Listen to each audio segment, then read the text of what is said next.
Muy buenos días, somos Capilla Calvario, Iglesia El Camino. Bienvenidos a todos los que acostumbran a acompañarnos a estas horas en el estudio de Capilla Calvario, Iglesia El Camino. Soy el pastor Cristóbal García. Si usted por alguna razón está viendo esta transmisión en vivo o si ve este video, ojalá se quede hasta el final y nos acompañe a estudiar la palabra de Dios. Y hoy vamos a continuar nuestro estudio en Efesios 3. Vamos a terminar hoy en este capítulo 3. Vamos a leer el versículo 14 hasta el 21 y ojalá que tengan sus Biblias con ustedes para que nos acompañen.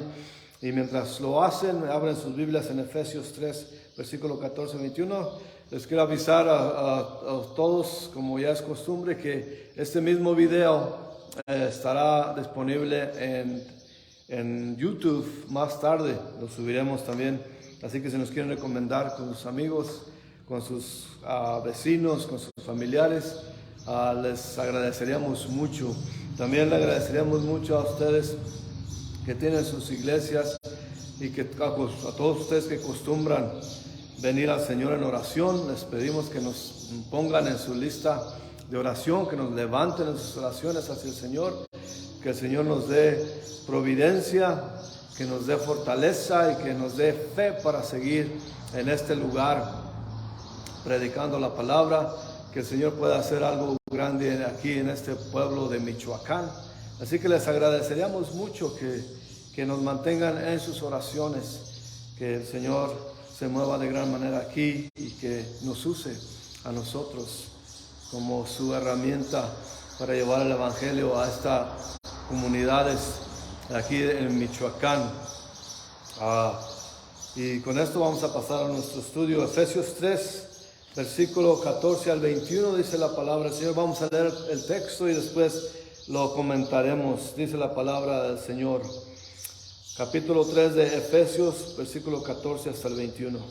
Por esta causa, doblo mis rodillas ante el Padre de nuestro Señor Jesucristo, de quien toma nombre toda familia en los cielos y en la tierra, para que os dé, conforme a las riquezas de su gloria, el ser fortalecidos con poder en el hombre interior por su Espíritu, para que habite Cristo por la fe en vuestros corazones, a fin de que arraigados y cimentados en amor, seáis plenamente capaces de comprender con todos los santos cuál sea la anchura, la longitud, la profundidad y las alturas, y de conocer el amor de Cristo que excede todo conocimiento, para que seáis llenos de toda la plenitud de Dios.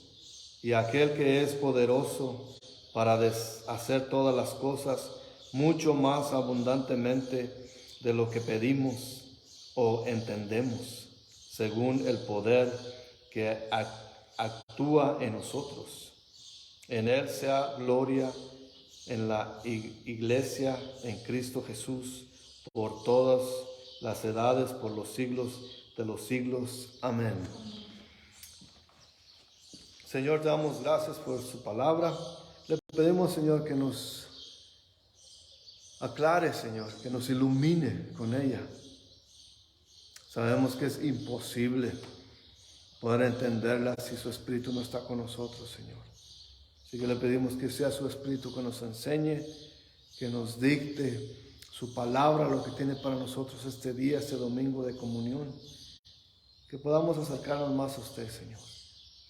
Que glorifiquemos su nombre en felicidad y en tristeza, en necesidad y en abundancia, Señor.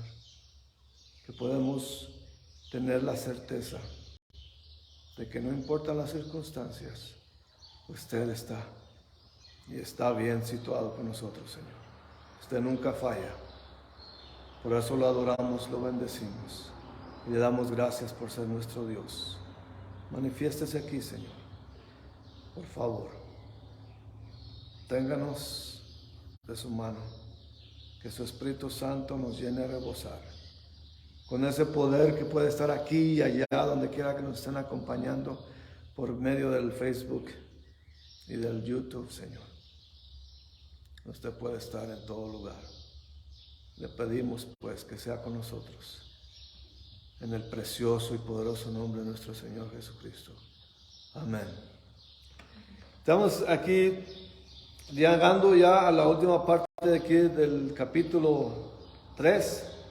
Y como saben, les he dicho siempre, la Biblia en su origen no está dividida ni en versículos ni en capítulos, y solamente por los libros y las cartas que están escritas aquí, pero esto es nuestro beneficio. Y aquí pasa, como dice el encabezado, Pablo, es una oración de Pablo. Y el encabezado de esta parte de la Biblia dice: el amor que excede todo conocimiento. Pues es algo inconcebible para nosotros. Pero también es admirable cómo empieza aquí esta parte. Pablo dice: por esta causa doblo mis rodillas ante el Padre de nuestro Señor Jesucristo. Acordémonos la situación de Pablo. Pablo está en la cárcel. Él está preso. Para ese tiempo, él siempre tiene un guarda con él. Y hasta quizás encadenado a él. No sabemos por qué, en esta parte de su vida, que ya era casi al fin, Pablo está frágil, quizás ya está viejo, y está de los golpes que había recibido durante su ministerio, está debilitado, no es gran poder físico, pero él siempre tenía un guardia con él, amarrado a él, encadenado a él.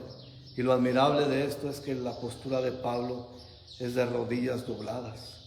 Por cierto que ha de haber sido una experiencia extraña a cada guarda que estaba con él durante sus oraciones, porque vemos que él doblaba sus rodillas. Y se imaginan el soldado atado a él.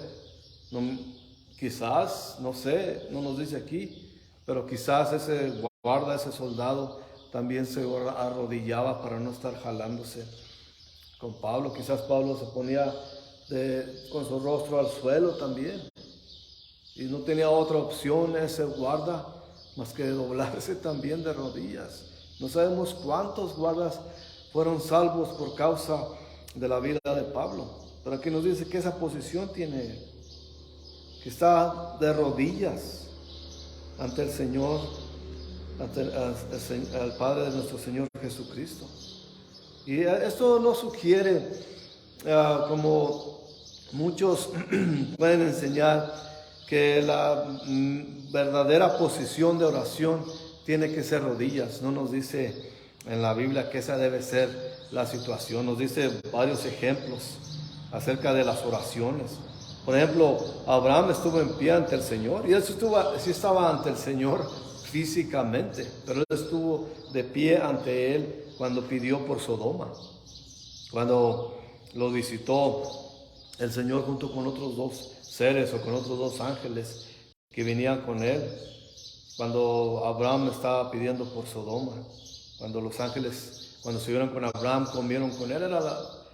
Abraham era tan digno y tan santo que Dios comió con él. Y eso no digamos que era exento de pecado, porque sabemos que pecó Abraham varias veces.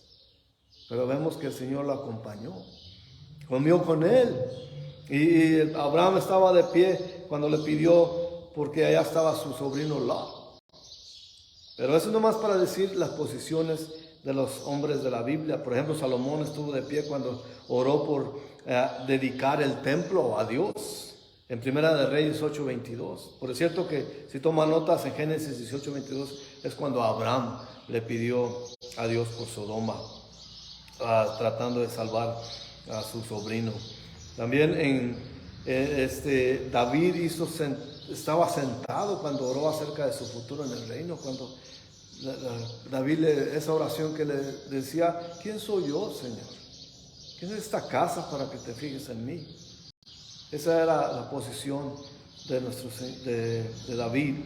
Y también la posición de nuestro Señor, oró postrado en el suelo, en Getsemaní. ¿Se acordarán de ese pasaje que es muy conocido? a aquellos que no conocen la Biblia en Mateo 26:39, cuando Jesús pidió que el Señor dejara pasar de él la copa amarga de lo que es la crucifixión, lo que es el castigo, lo que era todo lo que envolvía. Y una vez más les digo que hoy que celebramos eso, de lo que Jesús hizo por nosotros en este primer domingo del mes, vemos que el Señor estaba postrado en el suelo. Se quedó pidiéndole a Dios que pasara de él esa copa, pero también dijo, pero no sea como yo quiero, sino como tú. Así que eso es, podemos ver que la postura física, ya sea sentados, de rodillas, parados, si vamos manejando podemos ir orando, claro, con los ojos abiertos. También eso es muy importante, si abrimos los ojos, cerramos los ojos cuando estamos orando. Claro que si vamos orando, manejando, caminando, corriendo, vamos a abrir los ojos, ¿verdad? Para no chocar, no envolvernos en un accidente por estar orando con los ojos cerrados. Pero también es muy importante cuando estamos en ese lugar que nosotros acostumbramos a orar ante el Señor. Es bueno cerrar los ojos, sobre todo en mi manera de ver las cosas o en mi manera de orar. Yo cierro los ojos porque me puedo distraer fácilmente con otras cosas, con una mosca o con otra cosa que esté pasando por ahí, cualquier cosa, por una nube o algo. Mejor cierro los ojos para estar atento en la oración que estoy haciendo. Así que no es nada que pueda nadie decir esa debe ser la posición, pero a veces la posición indica nuestra urgencia, ¿verdad? Y nuestra gran necesidad. Por ejemplo, cuando oramos rápidamente, oramos pues porque queremos estar hablando con el Señor continuamente. Pero cuando tenemos una gran necesidad, nos ponemos de rodilla, como que eso va a hacer al Señor apiadarse más de nosotros y darnos lo que le pedimos. Pero en realidad no es así. Pero eso es como una manera humana de nosotros decir, de veras necesito esto, Señor. Me hinco de rodillas, me postro. Pero eso es, y no es malo tampoco hacerlo. Es más, yo creo que es más bueno hacer eso que no, de inclinar nuestras rodillas, de postrarnos al piso, de poner nuestro rostro al piso en reverencia a nuestro Señor. Así que, pero más que eso, más que doblar nuestras rodillas, más que agacharnos, más que poner nuestro rostro al piso, es la posición de nuestro corazón. Debe ser la importante aquí. Nuestra voluntad, rendirla al Señor totalmente. Así como Jesús dijo, te pido esto, Señor, pero hágase tu voluntad y no la mía. La oración de Pablo está dirigida al Padre de nuestro Señor Jesucristo. En la Biblia la oración es dirigida al Padre por medio del Hijo y del Espíritu Santo. Este es usualmente el patrón que siempre oramos nosotros los cristianos. Pero podemos orar, platicar con Jesús, podemos platicar en oración con el Espíritu Santo, pero casi siempre nos dirigimos al Padre por medio de Jesucristo nuestro Señor. Y eso es porque así es bíblicamente como lo vemos, que es Jesucristo el mediador entre nosotros y el Padre. Y ya pasando aquí al versículo 15 de Efesios 3, nos dice, de quien toma nombre toda familia en los cielos de la tierra. Esto es acabando de decir que está orando al Padre de nuestro Señor Jesucristo, y luego en el 15 dice, de quien toma nombre toda familia en los cielos y en la tierra. Pablo se refiere aquí a la paternidad de Dios. Toda familia en el cielo y en la tierra es nombrada por el Padre. Él es el Padre original, el Padre, el Creador. Todas las demás paternidades son una copia, porque nosotros somos padres, los que tenemos hijos, tenemos esa paternidad, pero somos solo una copia de lo que es la paternidad de Dios. Por ejemplo, Lucas 3:38 dice que Adán, hijo de Dios, es porque Dios hizo a Adán, refiriéndose a su creación claramente. Y también los creyentes somos hijos de Dios al nacer de nuevo. Como dice en Juan capítulo 1, versículo 11 al 13, se los leo rápidamente, dice, y a los suyos vino y los suyos no le recibieron, mas a todos los que recibieron, a los que creen, en su nombre les dio potestad de ser hechos hijos de Dios, los cuales no son engendrados de sangre, ni de voluntad de carne, ni de voluntad de varón, sino de Dios. Y en primera de Juan, capítulo 3, versículos 1 y 2 dice: mirad cuál amor nos ha dado el Padre, para que seamos llamados hijos de Dios. Por esto el mundo no nos conoce, porque no le conoció a Él. Amados, ahora somos hijos de Dios, y aún no se ha manifestado lo que hemos de ser. Pero sabemos que cuando Él se manifieste, seremos semejantes a Él, y porque lo veremos tal y como es. Eso está hablando de un futuro, de acerca de cuando vamos a estar con el Señor. Pero aquí dice, muchos dicen, todos somos hijos de Dios. Y no es cierto. Bíblicamente no es cierto. Todos somos creación de Dios. Adán es creación de Dios, hijo de Dios, porque Él lo hizo. Pero después vemos de ahí en adelante el pecado nos aleja de Dios. Así que todo esto lo pueden decir que todos somos hijos de Dios por naturaleza. Pero como estudiamos en el capítulo 2 aquí de Efesios, versículos 2 y 3, se acordarán, dice: muchos son los hijos de desobediencia y de ira. Como creador, Dios es padre de cada hombre, pero como salvador, Él es padre solamente de los que creen. O sea que Él sí es creador y es padre de la creación, pero Dios solamente es padre de aquellos que creen, solamente de los que creen. No hay tal cosa como en las escrituras de la paternidad universal de Dios que salva a todos, pero en las criaturas sí hay.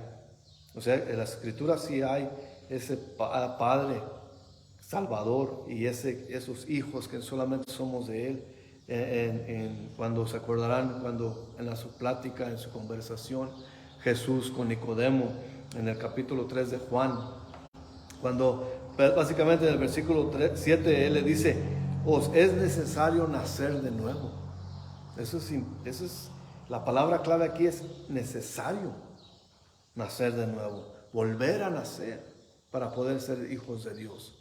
Yo sé que mucha gente dice que, y sobre todo los que quieren vivir en pecado, dicen: Dios es Padre de todos, y un Padre como Él tan bueno no va a mandar a nadie al infierno.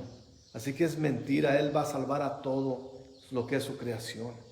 Pero Dios es puro y santo, y Él no está donde está el pecado. Él es luz y no es sombra ni oscuridad. Y de Él es Padre todo aquel que nace de nuevo. Así que no podemos decir nosotros en nuestro razonamiento humano, no podemos decir: un Dios tan bueno como Él no puede condenar a nadie al infierno. Él no lo hace. Nosotros mismos escogemos si nos vamos al infierno. Él nos da libre albedrío. Por eso digo, y no lo he dicho hace tiempo ya, por eso Dios es un caballero, que a nadie va a forzar. Jesús, en su caballerosidad, nos da la opción de venir, de ser vueltos a nacer, o de seguir en el mundo y perecer e irnos al infierno. Él no manda a nadie al infierno. Así que no podemos decir eso acerca de su paternidad. Su paternidad universal se refiere a la creación, pero su paternidad espiritual es para todo aquel que se arrepiente y que lo busca y que vuelve a nacer. Versículos 16 y 17 dice: para que os dé conforme a las riquezas de su gloria, y ser fortalecidos con poder en el hombre interior por su espíritu, para que habite Cristo por la fe en vuestros corazones, a fin de que arraigados, cimentados en amor. Pablo parece estar hablando de esta segunda experiencia del cristiano, en la que el Espíritu Santo limpia, penetra el corazón del cristiano, lo empodera, y la palabra habite quiere decir habitar permanentemente.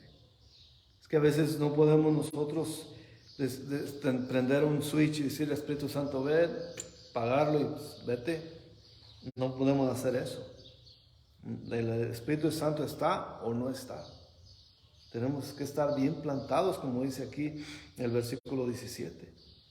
Tenemos que estar bien plantados como cristianos, como un árbol bien enraizado en amor, en el amor que Dios nos da. El poder del Espíritu es dado a nosotros de acuerdo a las riquezas de su gloria, dice Pablo. Esto es, Jesucristo regresó a la gloria y mandó al Espíritu para que habitara y empoderara a su gente. Esto es muy significante. Esto es un enorme poder. Es un increíble poder. Dios nos da de acuerdo a sus riquezas. Y solamente estaba pensando yo en esto, en esta parte, estudiando y preparando este estudio. Y estaba diciendo, es como, por ejemplo, hay un billonario, que ahora es muy fácil, hay muchos en el mundo. Ese billonario viene y me ve en la calle y me dice, ahí te van 50 pesos. Ese millonario es bondadoso, pero me da de su dinero 50 pesos. Pero si de ese dinero me da 1,000,000 de pesos, me da de acuerdo a sus riquezas. Porque 50 pesos son solamente una porción, pero el 1,000,000 de pesos es una proporción. O sea que está hablando eso Pablo, de la proporción de Dios, que es grandísima, nos da el poder del Espíritu Santo. Más o menos traté de explicar esto así, ojalá me lo puedan entender, porque como saben no soy muy hábil para hacer mis propias deducciones, por eso me baso totalmente en la Biblia. Y ese poder es disponible a hombre interior. Esto quiere decir que es la parte espiritual del hombre donde Dios habita y obra. El hombre exterior se está deteriorando, nos estamos deteriorando día a día. Sobre todo aquellos que ya pasamos los 50. Ya notamos el deterioro, los dedos duelen, las coyunturas duelen, ya todo duele. Todo lo que no sabíamos que teníamos duele. Así que es el hombre interior, se puede renovar espiritualmente a pesar de la decadencia exterior.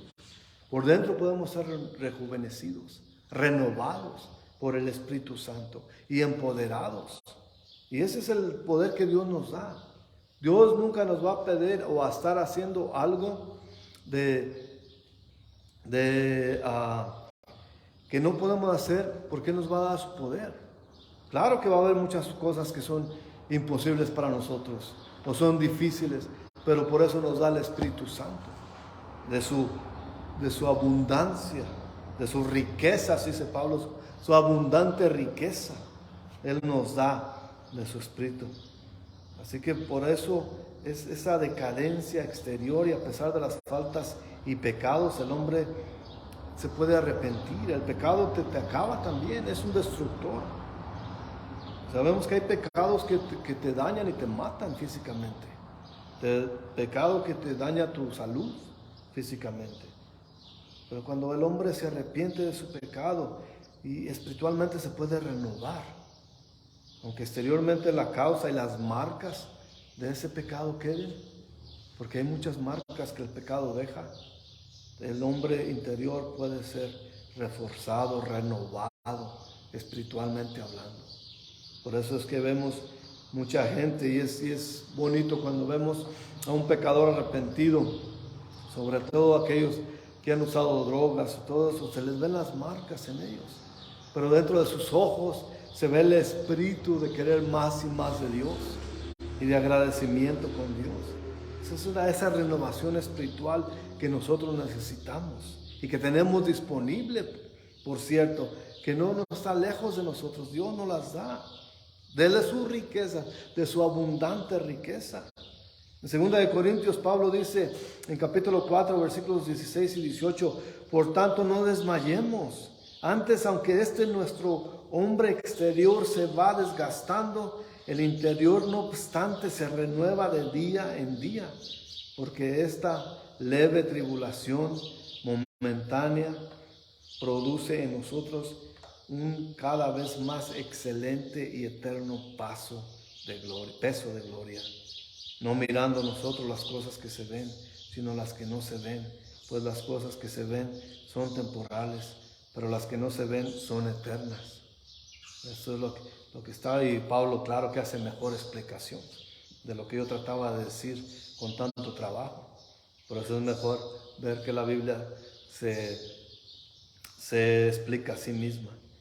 Ese es el poder interior de lo que nos hace efectivos. Por eso pasa solamente cuando rendimos nuestra voluntad a la de Dios. ¿Y cómo hacemos eso? Muchos pueden enseñar eso, pero eso es alimentar nuestro hombre interior con la palabra de Dios continuamente, orando continuamente, alabando continuamente y manteniéndonos limpios y sometiéndonos obedientemente en amor. Eso es básicamente lo que tenemos que hacer. La razón por la cual dicen en los de Efeso que deben estar cimentados y arraigados en la fe, porque ya son creyentes. Acordamos que se les refirió a ellos en el primer capítulo, cuando empezamos esta carta, que les dijo santos. O sea que ya son considerados salvos. Y la oración de Pablo es que los creyentes tengan una profunda experiencia con Cristo, porque solamente una profunda experiencia puede sostener al creyente durante las pruebas difíciles, las dificultades hechas por uno mismo o por el mundo mismo. Así que eso es importantísimo, por eso tenemos que estar arraigados. Y el versículo 18 dice: seáis plenamente capaces de comprender con todos los santos cuál sea la anchura, la longitud, la profundidad y la altura. Aquí es en vano que yo pueda explicarlo, no me considero capaz de explicar todo eso, lo que quiere decir toda la anchura, longitud, profundidad y la altura.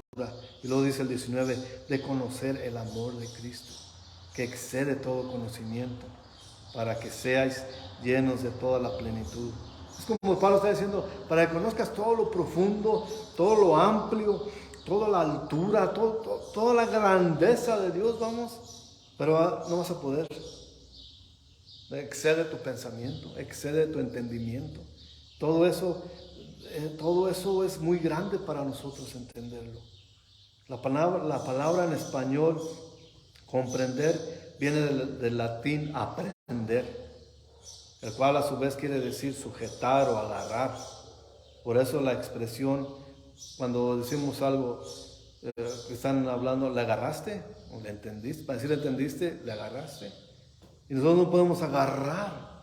¿La queremos? Sí, claro. Queremos agarrar la profundidad, la altura, la longitud, la anchura, y conocer el amor de Cristo, pero no podemos, pero sí lo sentimos. Pablo quiere que sepamos el amor de Cristo que pasa todo entendimiento. Y esa es otra dimensión que no puede ser medida. Sabemos que ahí está, sabemos que Dios nos ama, pero no podemos medir su amor. Nosotros tenemos un amor. A veces nuestro amor para con los demás se limita a saber que los demás nos aman. Si no me ama la persona que amo, entonces ya no te amo yo. O si me haces algo malo, se acabó el amor. Si me ofendes, se acabó el amor. Así es el amor de muchos. Pero Dios nos ama abundantemente, ampliamente, profundamente, altamente nos ama el Señor. Es difícil de poder agarrar, sujetar esa noción de saber cuánto grande es el amor de Dios. Pero aún así lo podemos sentir. Quiere que seamos llenos, no solamente llenos, sino plenamente llenos de Él y con Él. En esa plenitud nos da el Espíritu Santo. Como humanos de carne y hueso no alcanzaremos la perfección, pero sí podemos estar completos, plenos. Eso es lo que se refiere, estar plenos. Y esa plenitud solamente viene del amor de Dios, de sentir el amor de Dios. El versículo 20 dice aquí Pablo: y aunque es poderoso para hacer todas esas cosas, es mucho más abundantemente de lo que podemos o entendemos, según el poder que actúa en nosotros. O sea que es un poder y lo sentimos. Muchos hemos sentido el bautismo del Espíritu Santo, por ejemplo. No podemos explicarlo, pero lo sentimos, porque el Espíritu Santo está en nosotros. Y eso es algo grandísimo. Acordemos que esta es una oración de Pablo. Y vemos cómo culmina esta oración enfatizando el poder de Dios. No solamente es poderoso para hacer todo eso que explicó Pablo, sino que es sobremanera poderoso, abundantemente poderoso, excedentemente poderoso. En estudios anteriores Pablo nos dijo que el poder de Dios es tan grande que resucitó a Cristo de los muertos. Y ese es un poder inmenso. No hay nadie que pueda hacer eso, solamente Dios. Una vez más, la palabra del poder quiere decir dunamis en el griego, que ya hemos aprendido ese, por eso de ahí viene la palabra dinamita, por ejemplo. Ya hemos explicado y aprendido acerca de eso. Así que el poder está disponible a nosotros, es lo que está diciendo Pablo.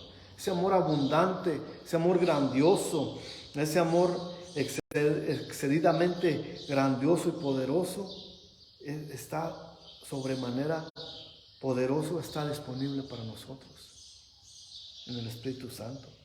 Pero no es para ser como superhéroes, es decir, tirar rayos o tumbar cosas. Ese es el poder de Dios, que lo tenemos para hacer lo que Dios nos mandó a hacer, para hacer la voluntad de Dios. Ese es el amor poderoso, dunamis, que ya hemos visto qué es lo que significa. Así que estamos llenos del Espíritu Santo, podemos hacer las obras que Dios nos mandó a hacer. Hay cosas que no se pueden robar de este poder, pero a veces en este poder no puede llegar a nosotros porque hay impedimentos. El pecado es un impedimento, la falta de fe es un impedimento, la incredulidad es un impedimento, el temor, el miedo es un impedimento. Pero el poder de Dios es dado a nosotros para glorificarlo a Él. El poder del Espíritu no es para que lo retengamos, es algo que fluye en nosotros para bendecir a los demás. Y el poder del Espíritu no es para hacer fortuna, ni tampoco es un lujo. Es una necesidad, porque sin el poder del Espíritu no podemos hacer nada. Sin Él no podemos hacer nada. Así que obramos de manera y de todo corazón, y tenemos que orar como Pablo, por ese poder que debe estar en nuestro interior, y que estemos limpios, suficientes para recibir ese poder de Dios, que tengamos esa recepción de Dios con nosotros. Así que todo esto está disponible para nosotros, pero tenemos que estar adecuadamente hábiles y aptos para recibirlo. Eso es importantísimo también, porque ese es el poder, ahí está. Pero ¿qué es ese poder? Cuando, por ejemplo, aquí no sucede eso, pero cuando piensas que estás echando gasolina a tu carro y no puedes porque el tapón está congelado, donde cae hielo. Muchas veces el tapón de la gasolina está tan frío, todo, que se congela. Y ya vemos que ahora muchos autos se abren desde adentro para poder echarle la gasolina. Pero ¿qué pasa cuando no sirve eso? No puedes echarle, es también nosotros. Tenemos que estar libres de pecado, libres de miedo, libre de incredulidad para poder recibir ese poder, esa gasolina o ese poder de Dios para nosotros. Así que si tenemos el tapón del tanque cerrado, no podemos recibir eso. Básicamente, que tenemos que estar abiertos a ese poder, a todo lo poderoso que es Dios, que hace todas las cosas abundantemente. Y Él quiere hacer cosas abundantes en nosotros. Pero tener que tener fe cuando no se ve nada. Tenemos que tener la esperanza cuando no se ve moverse el Señor, porque no podemos verlo, pero de alguna manera se está moviendo. Tenemos que tener esa fe y esa esperanza que Él se está moviendo, aunque nosotros no lo veamos. Y eso es lo que nos sostiene. Muchas veces la fe aumenta de acuerdo a lo que hace Dios en nuestras vidas. Si estamos llenos de fe, seguros, tranquilos y venga las abundancias y venga las bendiciones. Pero cuando no vemos tal cosa, cuando no vemos que está pasando nada, que nuestro trabajo de alguna manera, nuestra obra no está surtiendo efecto, ahí es donde necesitamos esa fe, que Dios tiene poder para hacerlo. Y eso es lo que tenemos que esperar en Él. Y esa es nuestra posición ahorita en este momento. Estamos esperando en Dios que se mueva en este pueblo, en esta región de Michoacán, que Dios haga algo grande. No podemos ver nada ahorita, pero estamos esperando en el Señor para que Él se mueva. De esa manera podemos nosotros saber que estamos disponibles para que Él se mueva y que nos use a nosotros. Y Pablo termina esta oración en el versículo 21, dice: a Él sea la gloria en la iglesia en Cristo Jesús por todas las edades, por los siglos de los siglos. Amén. Y esa debe ser nuestra oración. Bendito Dios, a Él sea toda la gloria. Ahorita esperamos, no vemos nada, estamos un tanto desanimados, necesitados, pero a Él sea la gloria, no importa la situación. A Él sea la gloria en la tristeza, a Él sea la gloria en la necesidad, a Él sea la gloria en la felicidad y en la abundancia, a Él sea la gloria. De todas maneras, a Él sea la gloria por los siglos de los siglos. Amén. Vamos a orar para tomar los elementos. Te damos gracias, Padre, por este estudio, Señor, que es importantísimo saberlo, Señor. Que haya trascendido a las mentes de los que lo vean, Señor. Porque es usted el que habla, Padre. Quite mi ineptitud y ponga su habilidad, Señor, para que la gente entienda su palabra en esta porción de la carta de Efesios, Señor. Sea con nosotros, Señor. Prepara nuestros corazones para tomar comunión, Señor, y bendiga, limpia nuestros corazones, Señor. Perdona nuestros pecados para poder venir a la mesa, limpios y disponibles para usted, Señor. A usted sea la gloria. Amén. Nosotros como iglesia tomamos la Santa Cena o la comunión cada mes. Se puede hacer cada semana, cada día si quieren. Es como en conmemoración, como Jesús dijo: hagan esto en conmemoración mía. Nosotros lo hacemos prácticamente por cuestiones de logística, pero es bueno recordar lo que Dios hizo por nosotros. Jesús fue a la cruz, esta galletita, pedazo de galleta nada más. Cuando Él estuvo con sus discípulos en esa alcoba alta, Él les dijo, partió el pan y los dio a los discípulos y dijo: este es mi cuerpo, que será ensangrentado por todos ustedes. Y no estaba diciendo nada de lo que no iba a hacer. Ese pan representaba su cuerpo. Él estaba allí, no es que era su cuerpo, no es que se comiera su cuerpo, pero representaba su cuerpo que iba a ser latigado, abofetado, puesto en espinas su cráneo, arrancar esa parte de su espalda con latigazos, golpeado, abofetado. Eso es lo que se refería, que sería despedazado básicamente por todos nosotros. Así que reconociendo eso, recordemos eso y con todo respeto tomemos parte de él. Esa es la palabra también en esta copa alta. Después tomó la copa y la levantó y dijo: esta es mi sangre que será derramada por todos ustedes. Y obviamente no era su sangre, era representación de su sangre. No vamos a tomar su sangre, pero esta representaba la sangre que iba a derramar sobre la cruz. Y esa sangre representa el perdón de nuestros pecados. Toda esa sangre que derramó, que dejó en el suelo cuando lo estaban castigando, toda esa sangre que quedó en la cruz ensangrentada, es la que lavó nuestros pecados.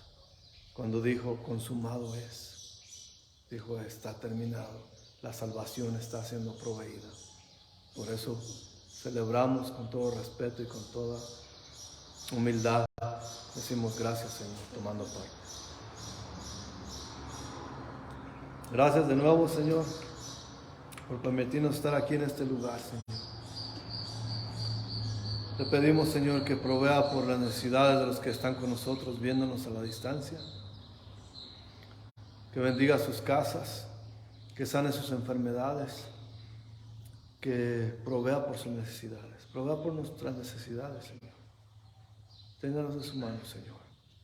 Glorificado sea su nombre en todo momento, en la pena, en la alegría, en la riqueza y en la necesidad, Señor. Bendito sea su nombre. Jesucristo nuestro Señor. Amén.